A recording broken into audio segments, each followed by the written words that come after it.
Good morning po sa mga kasama po natin dito sa church at sa mga kasama din po natin online. Napakabuti po ng Lord sa panibagong araw na ipinagkaloob niya po sa atin, sa kalakasan, sa kalusugan, sa kapayapaan, kagalakan na atin pong nararanasan. And God is good dahil po muli ay malaya po tayong makakapag-express, makakapagpahayag po ng ating pasasalamat at walang hanggang papuri sa ating Diyos. Amen? Wala pong makakapigil sa atin para purihin natin ang ating Panginoon. Sabi nga po sa Luke chapter 2, verse 10 to 12, "But the angel said to them, 'Do not be afraid. I bring you good news that will cause great joy for all the people. Today, in the town of David, a Savior has been born to you. He is the Messiah, the Lord." Naparito po ang ating Panginoong Jesus upang tayo ay magkaroon ng kaligtasan. Hindi lang po sa mga pansamantalang pagsubok natin dito sa buhay na ito, ngunit sa walang hanggang kapahamakan. God is really good. He is our Messiah. He is our Lord. Siya po ay dakila sa lahat. Siya po ay makapangyarihan. At higit po ang kanyang pagmamahal sa atin. Amen po ba? Amen. Hallelujah, Lord. Hallelujah. Panginoong Jesus, tunay nga po ikaw ang aming tagapagligtas. Salamat po, Panginoon, sa iyong dakilang pagmamahal. Inalay mo, Panginoon, ang iyong buhay upang kami po ay makatanggap ng bagong buhay. Buhay, Panginoon, na kung saan ang presensya mo ay kasama namin, Panginoon. Ang presensya mo sa araw-araw na nagdudulot po sa amin ng kapayapaan at kaligayahan. Anuman pong mga pagsubok, Panginoon, ang aming kaharapin sa buhay. Dahil alam po namin na kasama ka namin. In your word says, "Do not be afraid." Yes, Lord, we will not be afraid because you are with us, O God. At anuman po, Panginoon, O God, sa mundong ito, hindi po makakapigil upang makapagbigay kami sa iyo ng walang hanggang pasasalamat, ng buong pusong pagsamba, Panginoon. Tunay na ikaw lamang po ang karapat-dapat na purihin, sambahin, dakilain. Hallelujah. Hallelujah. Salamat po. Salamat po. Salamat po, Panginoon, sa kaligayahan. Walang hanggang kaligayahan na aming nararanasan, Panginoon. Dahil po sa pagsama niyo sa amin, O Diyos. Hallelujah. At sa mga oras pong ito, Panginoon, purihin ka ng aming mga labi, ng aming buong puso, ng aming buong buhay, Panginoon. Hindi lang po kami, Panginoon, ngunit lahat ng iyong nilikha, ng langit at lupa, Panginoon, purihin ka. O purihin ang ngalan mo, Panginoong Jesus. Hallelujah. Our Savior, our Messiah, our Lord, our King, the first and the last. Oh, praise your name, Lord Jesus. We welcome you, Lord. We welcome you, O God. Inhabit in the praises of your people, Lord. Hallelujah, Lord. Hallelujah. Hallelujah to your name. Amen. Palakpakan po natin ang ating Diyos. Hallelujah, Lord. We bless you. We bless you. Purihin po natin ang ating Diyos nang may galak sa ating puso.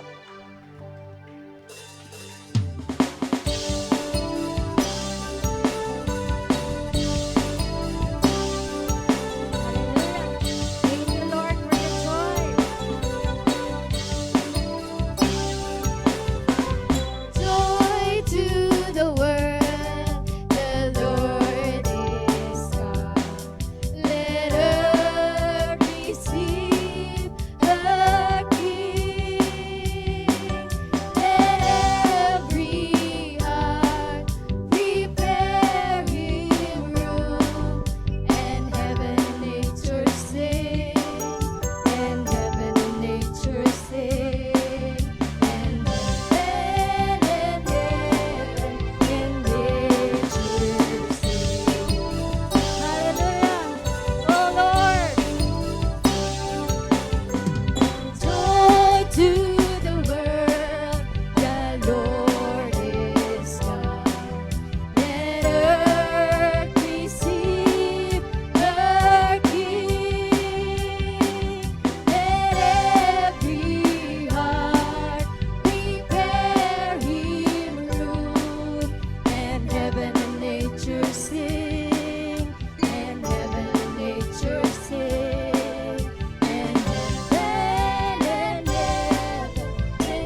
because of His love, and wonders and wonders of His love.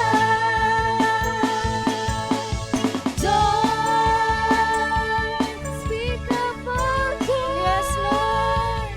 Overflowing well, no tongue can tell. Joy, unspeakable joy, rises in my soul, never lets me go. Yes, Lord, thank you for the joy. Joy, unspeakable joy, an overflowing well, no tongue can tell. Joy, unspeakable joy, rises in my soul, never lets me go. Hallelujah, Lord. Thank you, Lord, for bringing us joy, oh God, in our lives. And it is you, Lord Jesus. It is you, Lord Jesus. Hallelujah. Hallelujah, Lord Jesus. We praise you.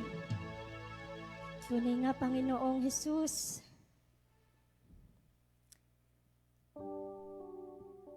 Dakilang kagalakan ang dulot mo sa aming buhay, O Diyos.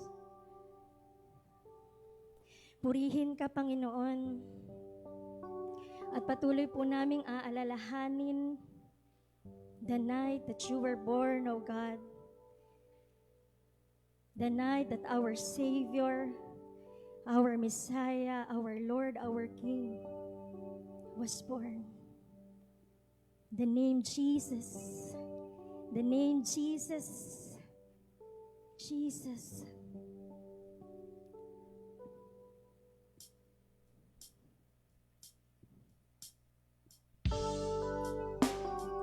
Hallelujah. Hallelujah, Lord.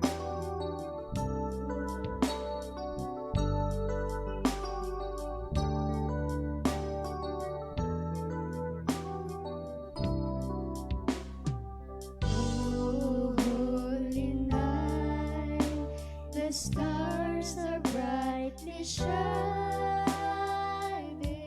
It is the night of the dear Savior's birth.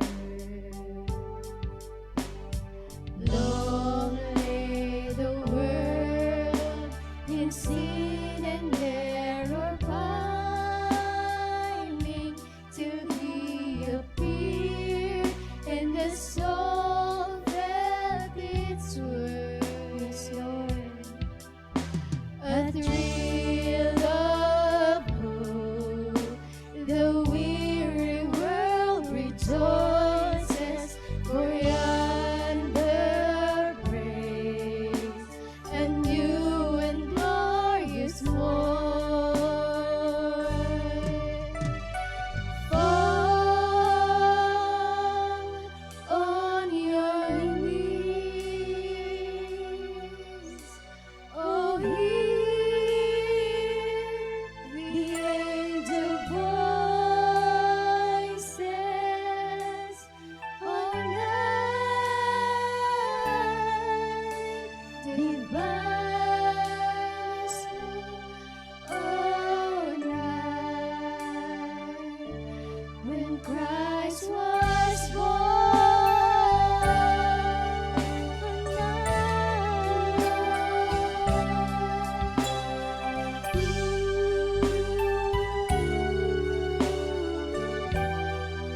Hallelujah, Lord Jesus.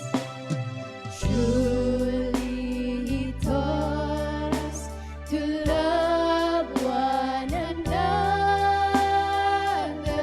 His law is love, and His gospel is peace. Chains shall He break, for the slave is our brother, and in His name all oppression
Messiah. You are the Lord. You are the King, Lord. We declare it. We praise the name above every name, Jesus. We proclaim your name. Fall on your knees.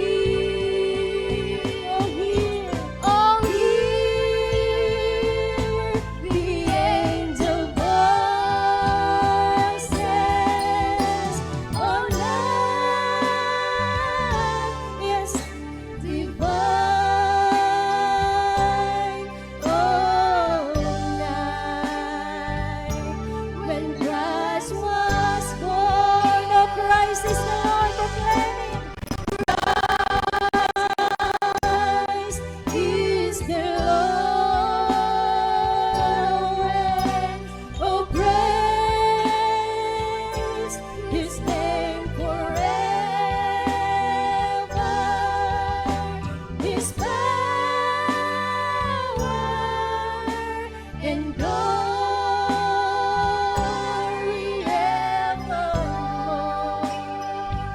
evermore proclaim. Yes, you are the Lord of Christ is the Lord. Oh, praise His name forever. His power and glory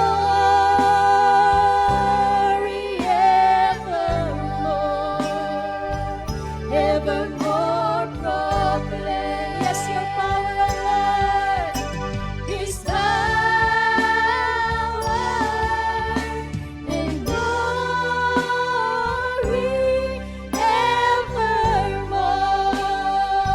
evermore proclaim. His power, His power and glory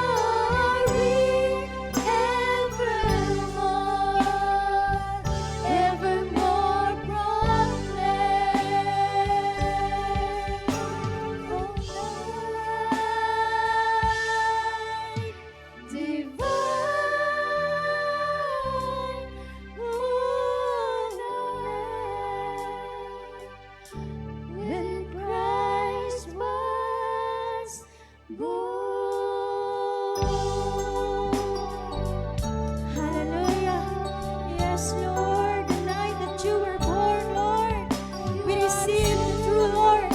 Oh, Lord Jesus, our Messiah, our Lord.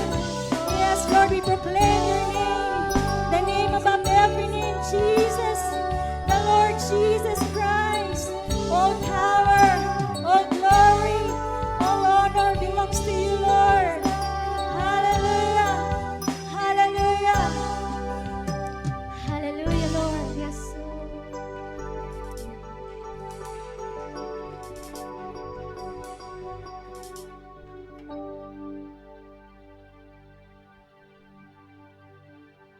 Lord, we continue to proclaim your name, O Lord, Savior, Emmanuel, King of Kings, and Lord of Lords. We exalt your name today, O Lord. Thank you so much for enabling us to gather here, O Lord. By your grace, O Lord, we can stand and we can praise you, O Lord.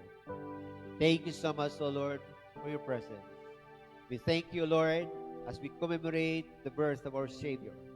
Thank you, Lord. May you bless the rest of this morning, O Lord. In Jesus' name, we all sing. Amen and amen. Okay? Welcome po lahat. Welcome po sa Church of the Open Door. Bago po tayo umupo, wala baw lang tayo. Hello lang sa ating mga... Hello, good morning. For the first time, nasa Church of the Open Door International po tayo. At welcome po. Pwede rin po tayo maupo. Yung mga nasa bahay, na nanonood sa ating live stream, pwede na rin po kayong maupo. Okay? So, welcome na po tayo dito na around 30 to 50% capacity ng ating chapel. Just register sa ating Facebook page. Okay?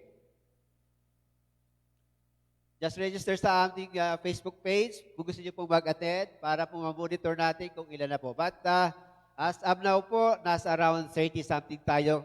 Ang capacity po natin nasa around 40. So pwede pa po tayo mag-register doon po sa mga gusto nang maka-attend po rin po sa physical audience po natin. But kung nandiyan po kayo, I believe the Lord will bless you kahit nasaan po kayo, kahit nandiyan po kayo sa inyong mga bahay. Okay? So pag-pray lang po natin ang ating offering bago po tayo tuloy-tuloy. Okay, ang offering po natin dito sa chapel, meron po tayong 2 boxes for your givings. At doon naman po sa mga nasa bahay, meron din po tayo sa ating TV screen. Makikita niyo po yung bank accounts, peso and dollar accounts ng Church of the Open Door. Kung gusto niyo pong magbigay. Let's pray. Lord, we thank you so much for this week, for the past week, for enabling us to earn.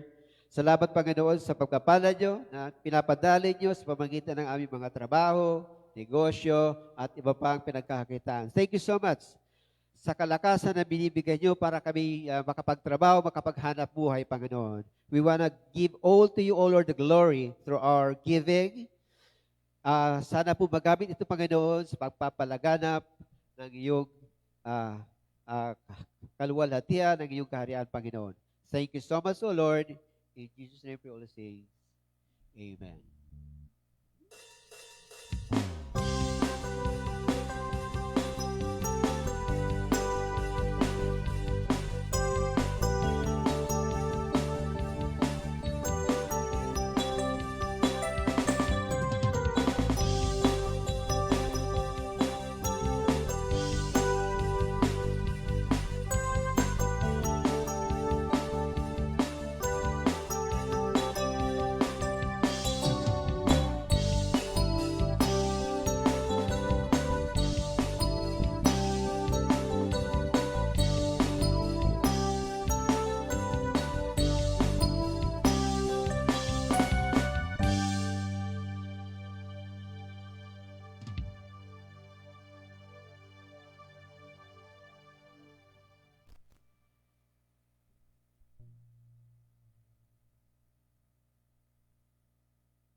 Magandang umaga po. Ayan.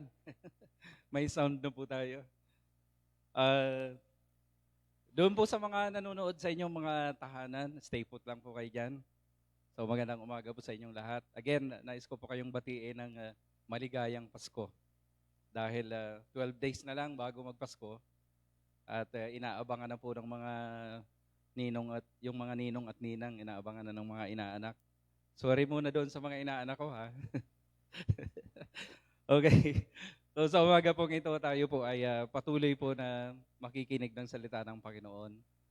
So okay lang po ba kayo dyan? Yung mga nandyan sa kanan, okay lang kayo dyan? Mga nasa kaliwa, okay lang po kayo dyan? Mga nasa gitna. So sa lahat po ng mga nanonood sa kanilang mga tahanan, magandang umaga po sa inyong lahat. Today is December 13. Ayan, 12 days exactly bago po ang Pasko, no? So sa araw na ito ay muli isi-celebrate natin ang araw ng Panginoon. Sabi nga, this is the day that the Lord has made and we will rejoice and be glad in it. So kayo po ba ay excited sa araw na ito? Excited kayong nagising ngayong umaga? So that is the greatest gift na mayroon po tayo sa Panginoon. So this morning, ang ating pong mensahe ay pinamagatan natin na teka muna daw, sabi ng Derek.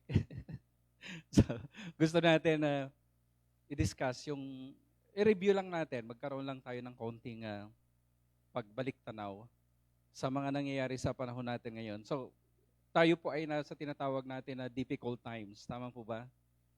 So we are in the what we call the difficult times. Ito yung panahon na kung saan tayo po ay nagsimula last year December, di ba?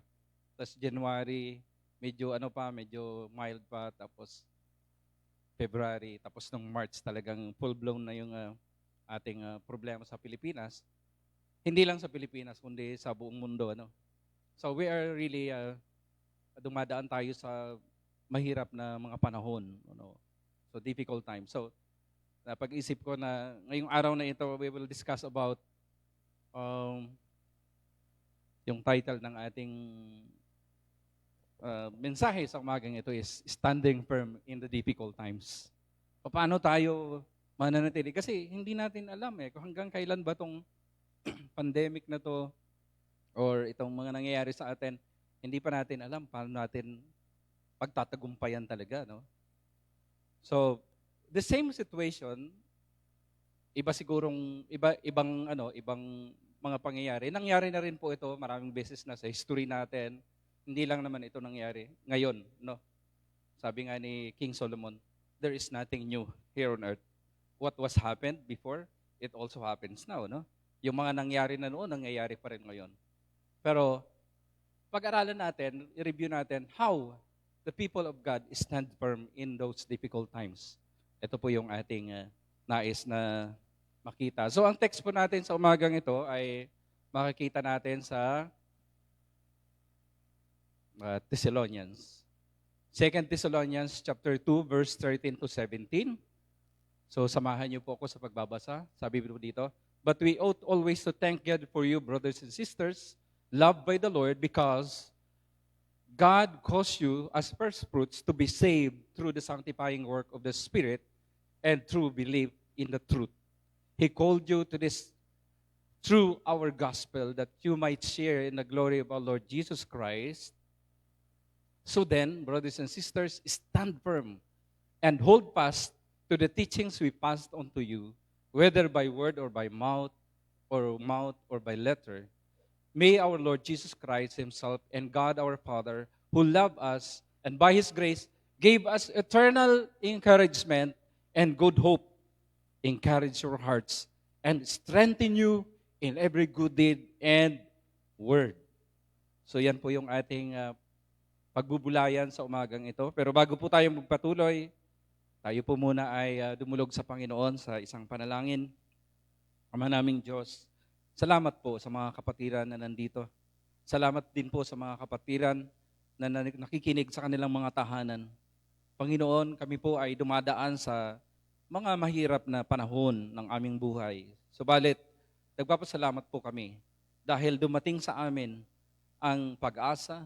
Nandito po sa amin, mayroon po kami, Panginoon, ng salita mo na aming napaghahawakan. Mayroon po kami, Panginoon, ng nakikita, Panginoon, na isang bagay na magpapatibay po sa amin. Sa umagang ito, tulungan niyo po kami, Panginoon, na mas lalo pa po naming maunawaan. We pray that you encourage us by word.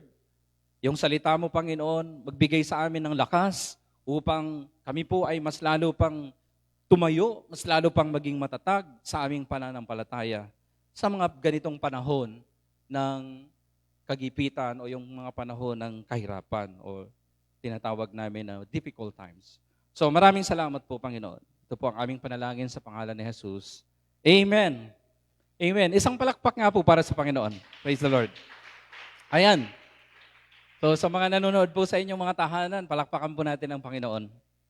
So ito po ay isang opportunity na ibinigay po sa atin ng Panginoon upang purihin natin siya. Amen? So, bakit po ba itong Thessalonians, pag-usapan po naman muna natin sila, saka na yung atin.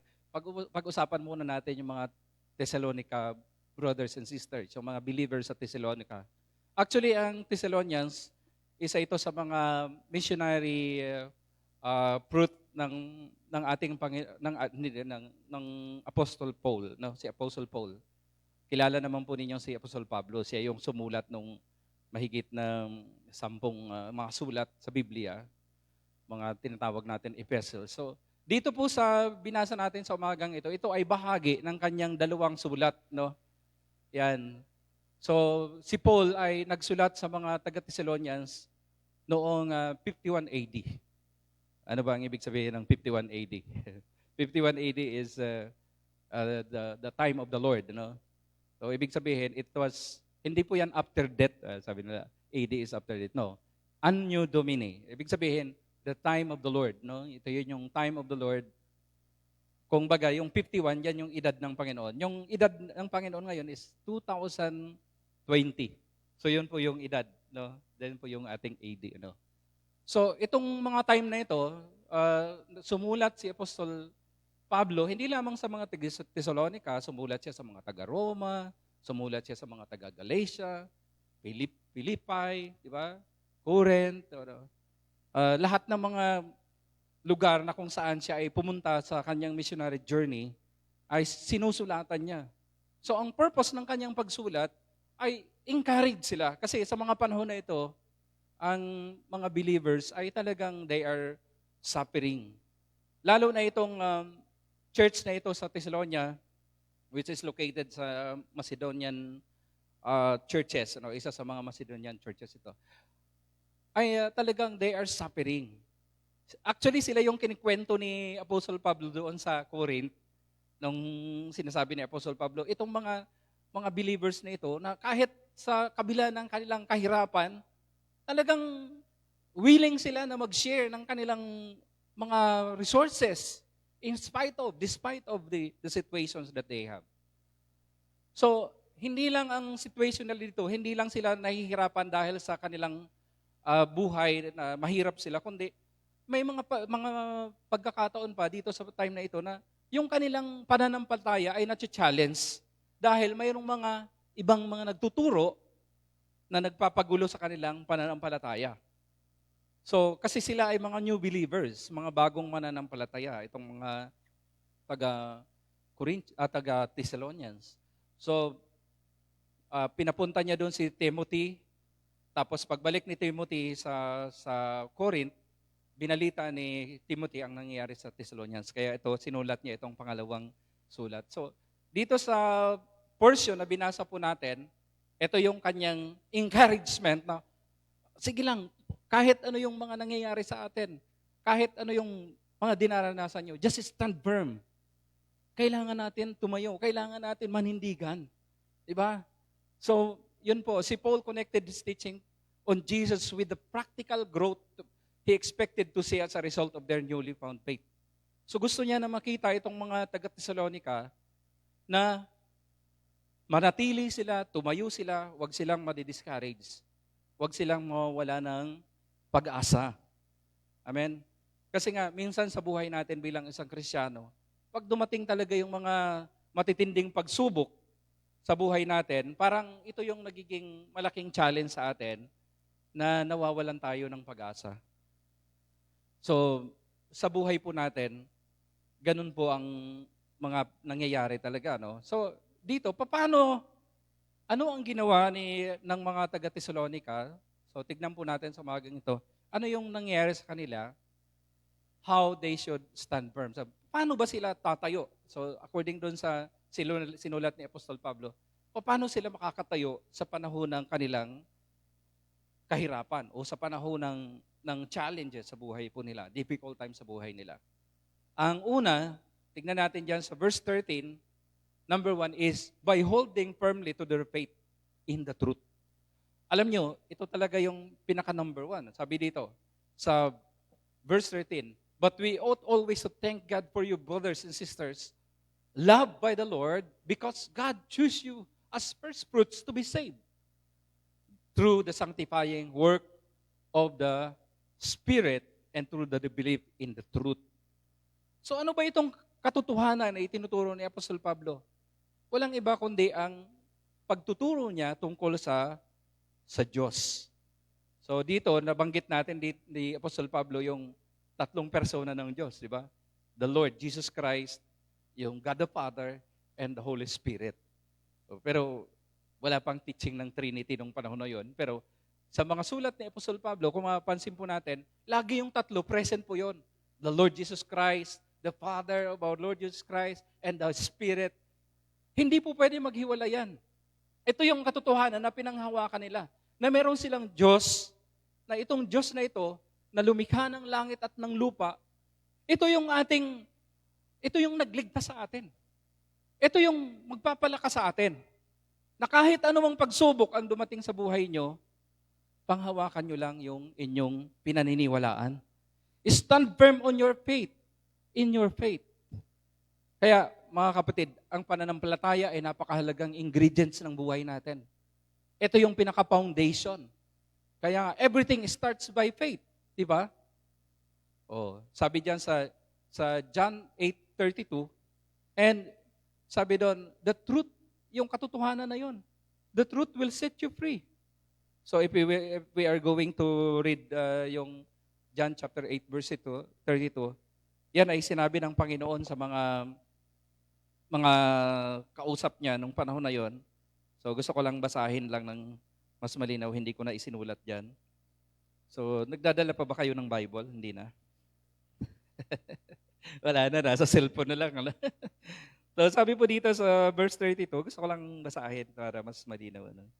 Sabi dito, and sabi ng Panginoon, if you hold to my teaching, sa verse 31, you will really my disciples, then you will know the truth and the truth will set you free. So ito yung sinasabi ng Panginoon, ano yung katotohanan? Ito yung lagi nating pinanghawakan, what is the truth? What is the truth? Of course, ang ating Panginoon, sinasabi niya mismo sa sarili niya, I am the way, the truth. I am the truth. Okay, God is the truth. I am the truth. The Holy Spirit is truth. So, this is the truth about God. Ito yung magpapatibay sa inyo. Kapag matibay ang inyong pananampalataya sa Diyos na lumikha ng langit at ng lupa, hindi kayo matitinag. Kahit sino pa, kahit ano pang bagyo ang dumating sa buhay natin, kapag pinanghahawakan natin ang ating pananampalataya, walang makakatinag sa atin. Makakatawid tayo anumang pagsubok na dumating sa ating buhay. I mean, ito yung encouragement ni Paul sa kanila. Okay? Panghawakan nyo lang yung katotohanan, yung pinaniwalaan nyo. Dahil dito, hindi kayo mawawala. Makakatawid kayo sa pinagdadaanan yung mga pagsubok sa inyong buhay. Pangalawa, sabi dito, sa verse 14 and 15, by holding firmly to the gospel that of course, the gospel is no other than the word of God. Ito yung ating pinanghahawakan. So the whole Bible, actually we consider as the whole Bible, ang lahat ng mga nasalita, ang lahat ng mga scripture, yun yung mga pinag-aralan natin noong nakaraan. All scripture is God-breathed and it is useful for teaching, for correcting, for training in righteousness so that the man of God will be thoroughly equipped in every good work. Tama po ba? So, itong salita ng Diyos, ito yung pinaniwalaan nyo, di ba? Ito rin yung naging sanhi ng inyong pananampalataya. Kaya kayo may pananampalataya kasi dahil sa salita ng Diyos. Di ba? Sa Romans 10:17, sabi doon, saan daw galing ang faith? Faith comes from hearing and hearing through the word of Christ, through the word of God. So, yung pananampalataya natin doon sa gospel, sa salita ng Diyos, sabi dito, He called you to this truth, our gospel, that you might share in the glory of our Lord Jesus Christ, so then, brothers and sisters, stand firm and hold fast to the teachings. Okay, mga kapatid, ito yung sinasabi ni Apostol Pablo sa kanila. Panghawakan yung mabuti yung turo na ipinasa namin sa inyo. We passed on to you, whether by word of mouth.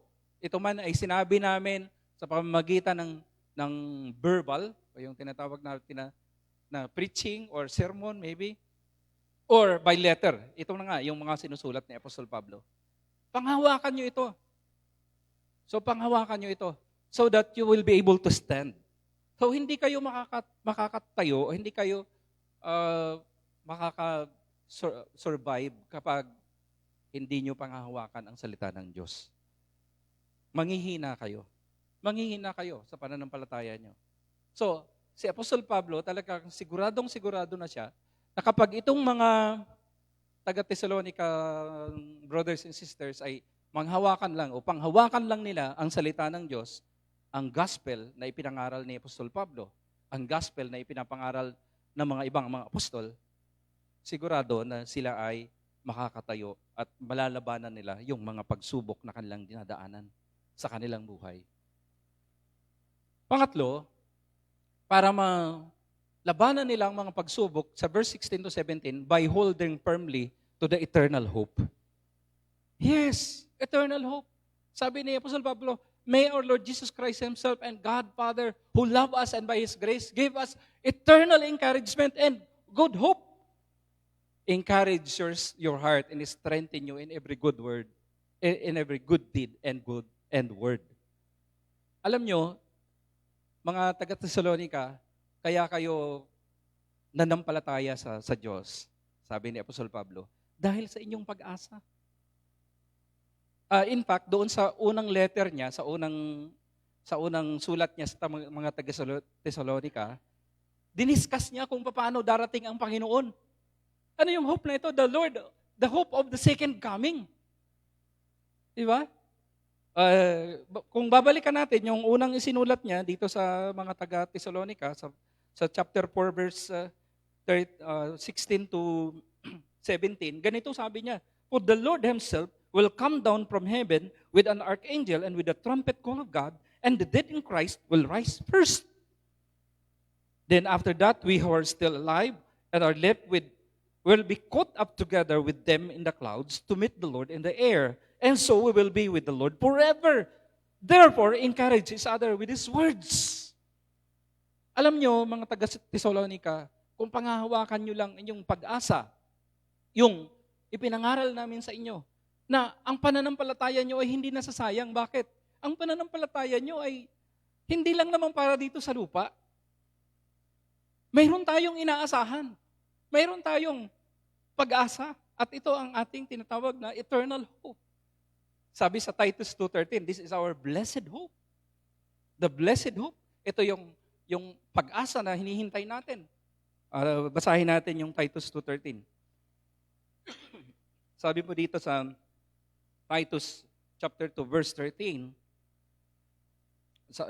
simulan ko sa verse 11, for the grace of God that brings salvation that has appeared to all men, it teaches us to say no to ungodliness and worldly passion and to live self-controlled, upright, and godly lives in this present age, while we wait for the blessed hope, the glorious appearing of our great God and Savior, Jesus Christ.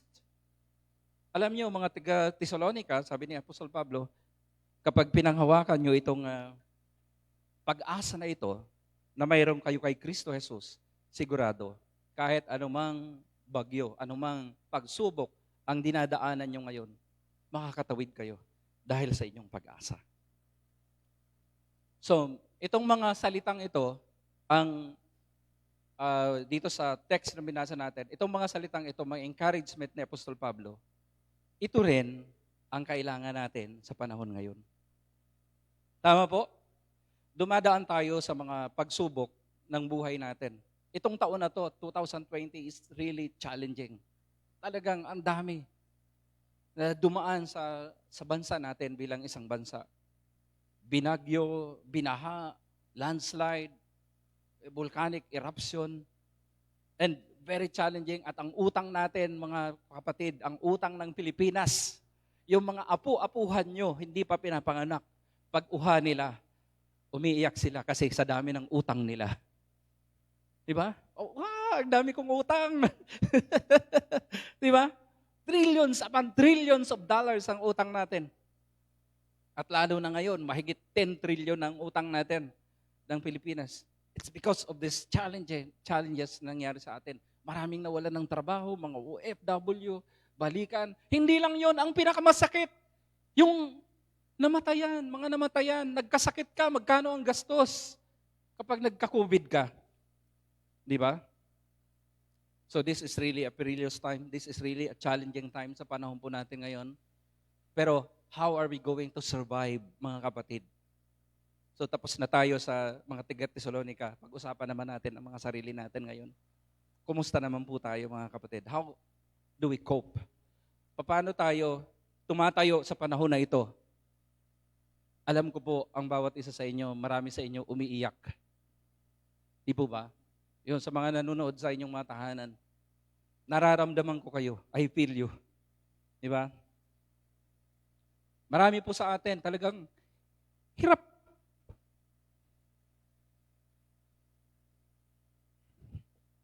Di ba? Sir po.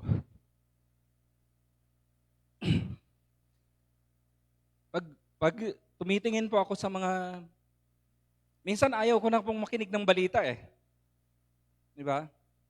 Puro daing, puro kahirapan. Gusto mo man na kumilos, parang limited din ang time mo. Pero anong magagawa natin bilang mga anak ng Diyos? Di ba?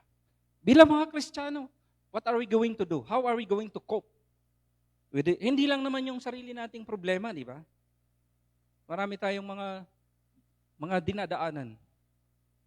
Di ba?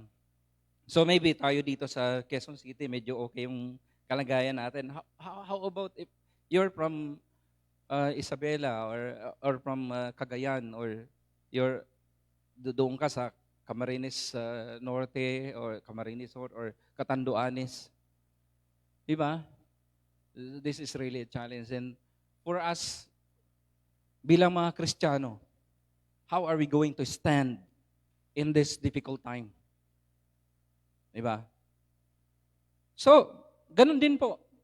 At present, we are also facing these difficult times of our lives. It's a great challenge. So, we can also apply the principles. Itong mga principle na tinuturo ni Apostol Pablo. So, we can also stand firm by holding to our faith. Ba?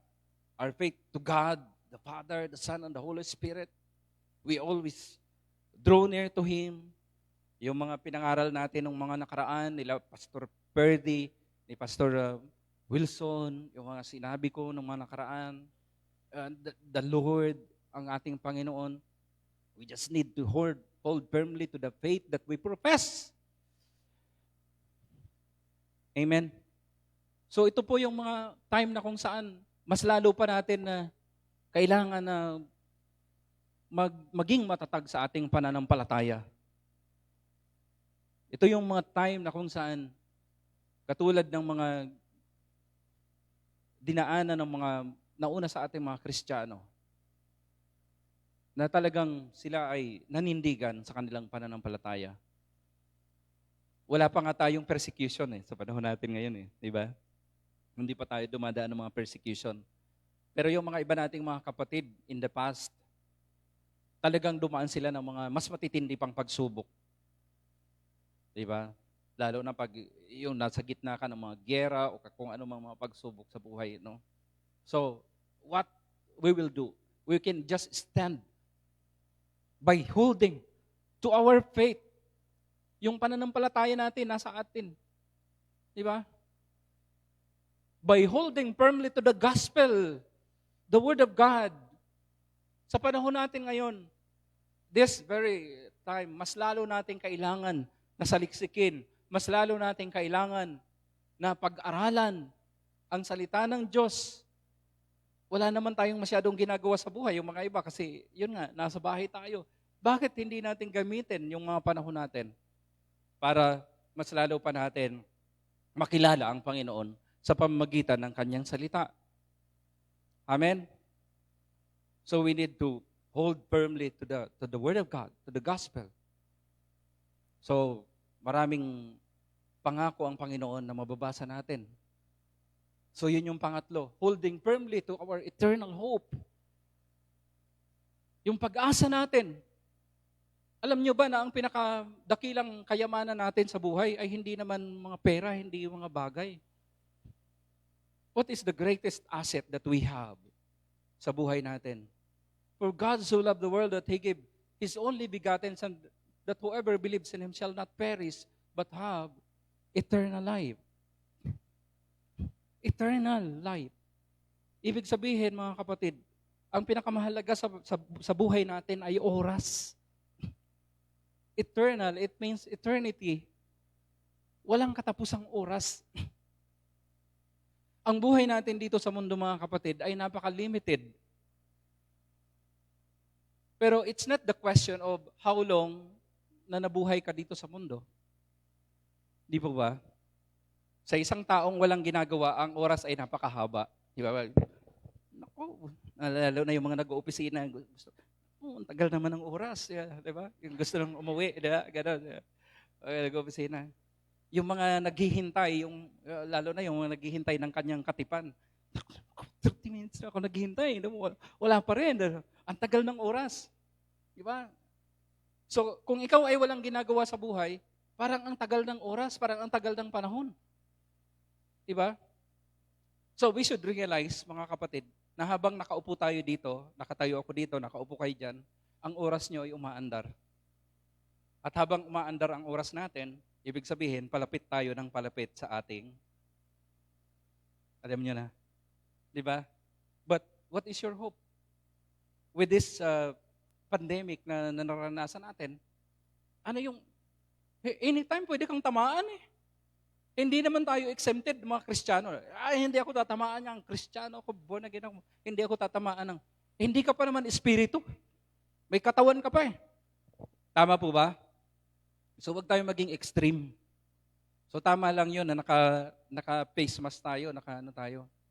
Pero yun nga ang sinasabi ko sa atin. Ang pinaka-challenge talaga natin ay yung oras. Ang oras ay napakahalaga at ang oras ay napakahaba kung wala ka namang purpose. Diba? What is the purpose of man? What is the chief end of man? Sabi nga doon. The chief end of man is to glorify God and to enjoy Him forever. Kung ang buhay mo ay hindi mo nagagamit para sa Panginoon, sayang ang oras. Tama? Kaya nga, ano ang encouragement sa atin ng Bible? Let us hold firmly to our eternal hope. Let us take every opportunity, yung pagkakataon sa buhay natin, na magamit natin ito para paglingkuran ng Panginoon sa buhay natin. Whatever we do, ano man ang ginagawa natin, sabi nga ng isang verse, whatever you do, I think it's Colossians. Nakalimutan ko. Whether you are eating or you are drinking or whatever you are doing, ano man ang ginagawa natin, gawin natin ito para sa kaluwalhatian ng Panginoon. The question is, ano ang ginagawa natin sa oras natin, mga kapatid? Diba sabi ng salita ng Diyos, what shall it profit for a man if he gains the whole world, yet he forfeit his own soul? Okay, ubos ang oras mo, kailangan ko yan, kailangan ko to, kailangan, ubos ang oras mo sa paghahanap ng mga bagay-bagay. Pero, ano naman talaga ang pinakamahalaga sa mundo? Hindi naman yung mga bagay, ang pinakamahalaga ay oras. Diba? Kaya nga, yung iba, mayroong isang mayaman na lalaki, mayroon siyang girlfriend, asawa, pero wala siyang oras. Tapos pinagpalit siya ng babae doon sa driver. Bakit? Yung driver may oras sa kanya eh. Tapos galit na galit yung lalaki. Bakit mo ako pinagpalit sa ano? Hindi ko naman kailangan ang kayamanan mo eh. Ang kailangan ko, oras. Diba?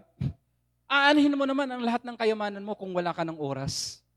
Wala ka ng time. How are you going to enjoy your wealth if you don't have time? So you realize this, mga kapatid, na ang pinakamahalagang asset natin sa buhay ay oras. The question is, how do we use this time? Paano natin ginagamit? Do we use this time as every opportunity? Ito ay ginagamit ba natin bilang opportunity para makagawa tayo ng mga mabubuting bagay? Paano tayo maaalala?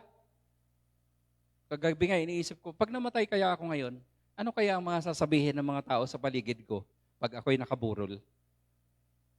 May masasabi kaya silang maganda about me? Oh. Kasi it's not the length of your time here on earth. Eh ano naman kung nabuhay ka ng 94, 96, 100, it doesn't matter. Di ba? Marami namang nabuhay ng mahahaba pero di naman naalala. Pero yung iba, nabuhay lang ng 30, nabuhay lang na, pero hanggang ngayon naalala sila. Tingnan nyo si Jose Rizal. Ilang taon lang naman siya nabuhay. Bakit siya naalala hanggang ngayon? Because of that impact that iniwanan nila dito sa mundo. Tama po ba mga kapatid? So this is the time for us to really think and realize about our eternal hope. Na mamatay man tayo mga kapatid, tamaan man tayo ng COVID at isang araw namatay tayo. Pero gaano mang kahaba o kaikli ang buhay natin dito sa mundo, ang mahalaga, ano ba yung naiwanan natin? Ano yung maaalala sa buhay natin? How do you use your time? Paano mo ginagamit ang oras mo ngayon? Pag-isipan po natin mabuti ito mga kapatid. Alalahanin natin, ang buhay natin ay maikli lang. Tama po? So, what the Lord has promised us, hindi tayo pinangakuan ng Panginoon na, pag nanampalataya ka sa akin, bibigyan kita lahat ng kayamanan. Hindi. Hindi siya nangako ng mga kayamanan, hindi siya nangako ng mga bagay-bagay. Ang ipinangako niya ay oras.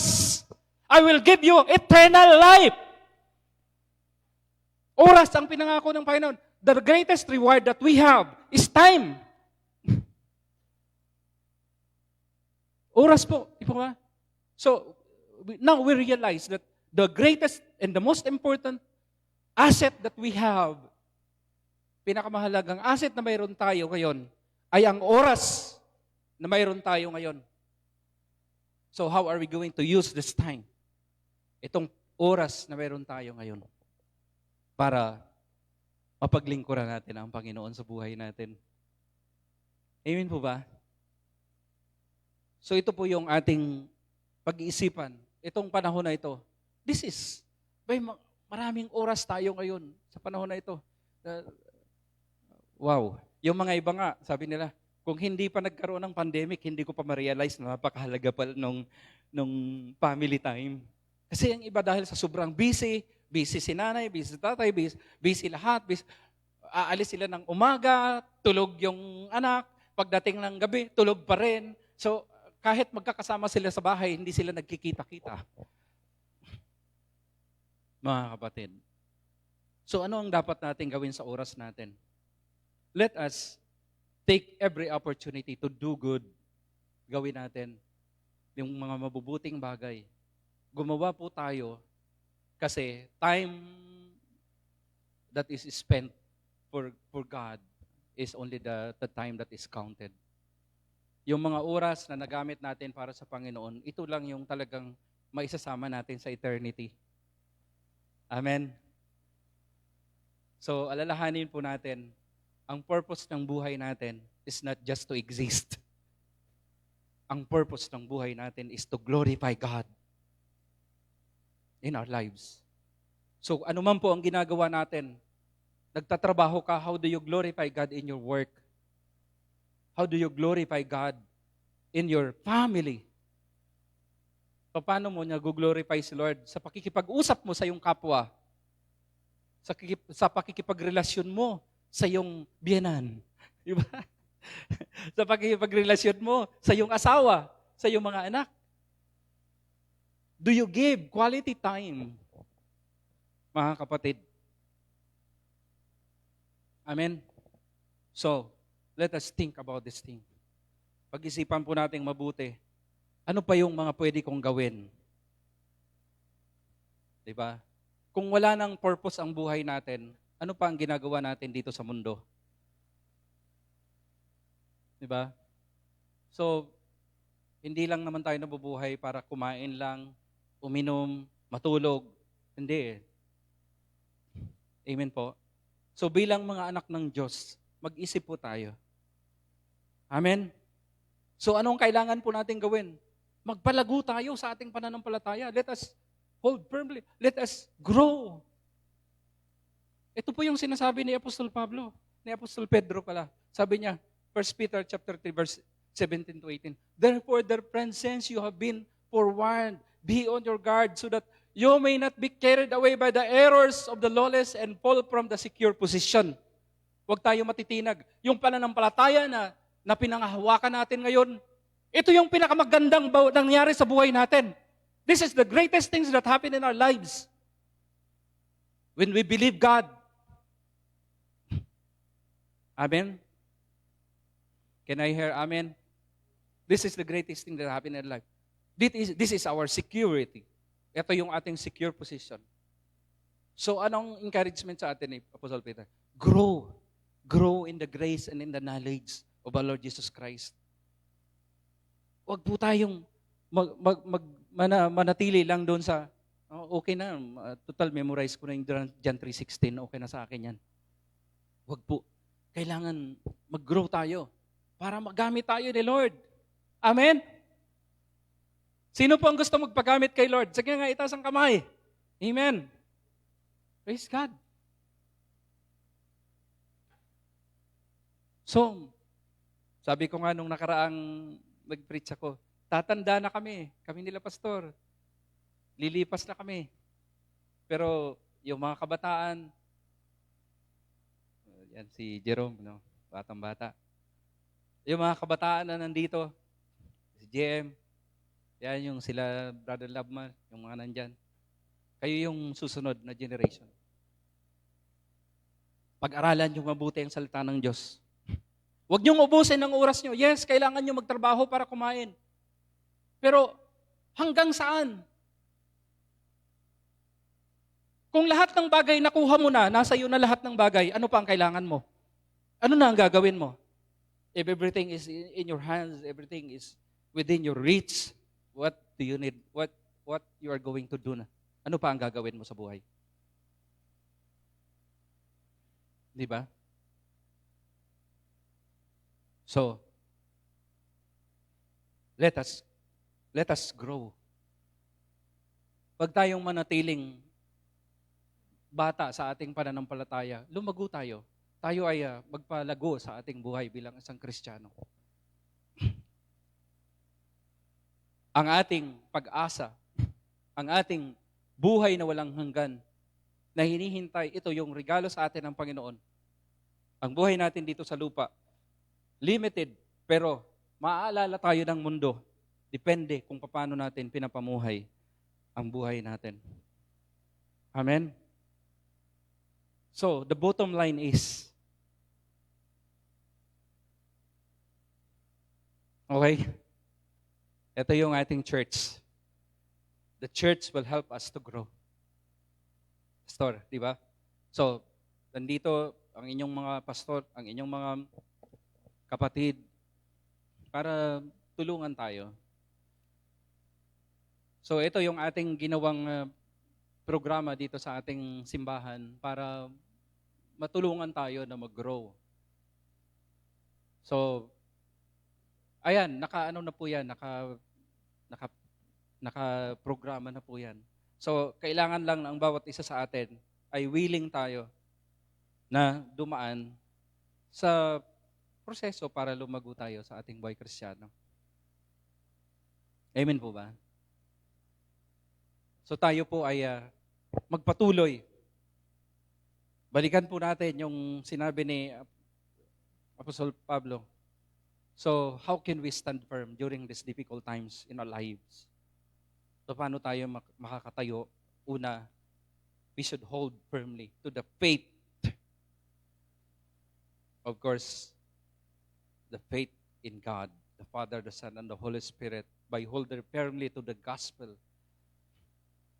and by holding firmly to our eternal hope, alalahanin natin ang pagmamahal ng Diyos sa atin. Minahal tayo ng Panginoon. And this love, sabi nga dyan sa binasa natin kanina na verse, sabi doon, may our Lord Jesus Christ Himself and God, our Father, who love us by His grace, gave us eternal encouragement and good hope. Encourage your hearts and strengthen you in every good work, in every good deed, and every good word. Opo mga kapatid. Ito po yung ating kailangan sa panahon na ito. Alam ko, matatapos din ito. Lalagpasan din natin ito. Pero pagkatapos nito, may mga darating pa. Ganun naman ang buhay eh. Di ba? Pero mga kapatid ko, huwag tayong mawala ng pag-asa. Let us hold firmly to our eternal hope. Let us set our minds on the things that God has promised us. Amen? Palakpakan po natin ang Panginoon. Praise God. Manalangin po tayo. Salamat Panginoon sa oras na ito. Kayo po ang aming Diyos. Kayo po ang aming tagapagligtas. Alam ko po na mahirap ang aming mga pinagdadaanan sa panahon na ito.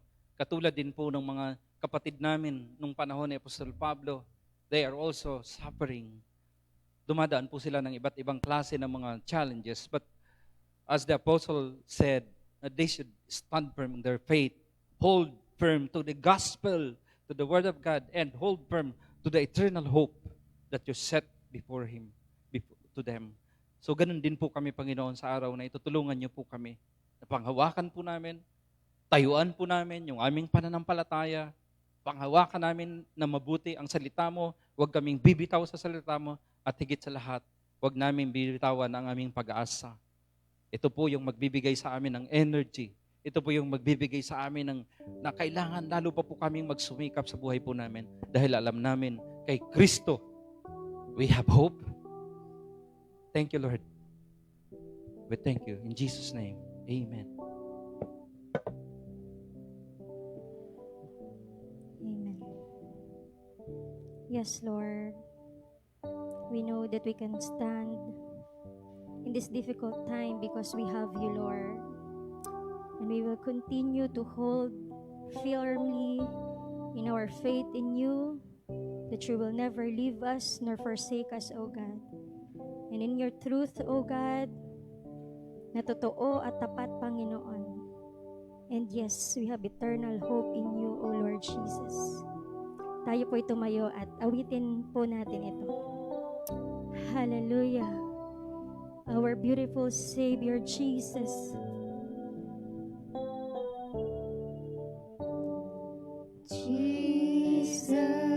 Jesus, beautiful Savior, God of all majesty, risen King, Lamb of God, holy and righteous, blessed Redeemer, bright morning star. Yes, Lord. All the heavens shout your praise. Yes, O creation. All creation bows to worship you. How wonderful, how beautiful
Amen. Tanggapin po natin ang benediction. Taas po natin ang ating mga kamay. May God Himself, the God of peace, sanctify you true and true. May your whole spirit, soul, and body be kept blameless at the coming of our Lord Jesus Christ. The one who calls you is faithful, and He will do it. God bless you all.